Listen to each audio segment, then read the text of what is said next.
سلامونه ګرانو دوستانو، لکه څرنګه چې تاسې هم پوهیږئ د انګلیسي ژبې د زده کړې او په خبرو اترو کې د پرمختګ لپاره ستاسې حتمي باید په انګلیسي ژبه کې ډیر مهم اصطلاحات زده وي. موږ او تاسې په تیر درسونو کې د would rather اصطلاح زده کړل او همدارنګه جملې مو هم پرې جوړې کړې او د نن په درس کې به د had better اصطلاح زده کړو چې دا اصطلاحات په انګلیسي ژبه کې خورا ډیر استعمالیږي. وخت مو نه نیسم، راځو د درس پر لوري.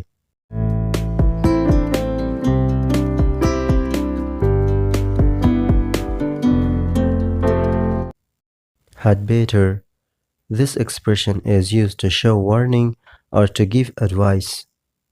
هر کله چې موږ غواړو یو چاته خبرداري یا اخطار ورکړو او یا هم یو چاته نصیحت او لارښوونه وکړو نو د had better اصطلاح څخه کار اخلو. د مثبتو یا بیانیه جملو لپاره had better plus first form of the verb. had better د فعل لومړی حالت سره استعمالو او د منفي جملو لپاره had better وروسته یو not اضافه کوو او بیا د فعل لومړی حالت استعمالو چې اوس په مثالونو کې زده کوو. د had better پښتو ترجمه کو وکړو تقریبا داسې راځي: بهتره به وي یا ښه به وي. راځي مثالونه ورباندې ولیکئ چې سر مو ورباندې خلاص شي. راځو مثالونو ته چې ښه پرې پوه شئ. You had better study hard. بهتره ده یا ښه به وي چې ته سخت مطالعه وکړې. مثلا موږ یو ملګری غواړي چې په امتحان کې ښه نمرې لاسته راوړي نو موږ ورته وایو You had better study hard. بهتره به وي یا ښه به وي چې ته سخت مطالعه وکړې. او یا هم یو څوک زموږ ماشوم وهي نو موږ هغه ته اخطار ورکوو. She had better not hit my children.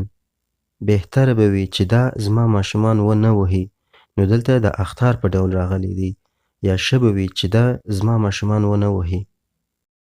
They had better behave respectfully with elders. بهتره به وي چې دوی د مشرانو سره په درناوي سره رویه وکړي یا چلند وکړي. دلته د نصیحت په ډول راغلی.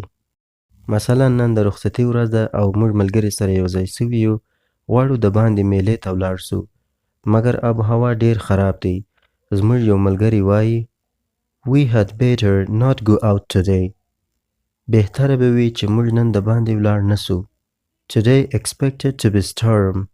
نن د طوفان وړاندوینه سوی دی. نو دلته We had better not go out today دلته یو لارښوونه ده. او همدارنګه زه او زما ملګری میلمستیا ته رابلنه شوي یو یا راغوښتل سوي یو مګر اوس په صنف کې یو. د دې لپاره چې ناوخته نشي زما بل ملګری وایي We had better leave the class at 3. بهتره به وي چې موږ په 3 بجې د صنف څخه لاړ سو.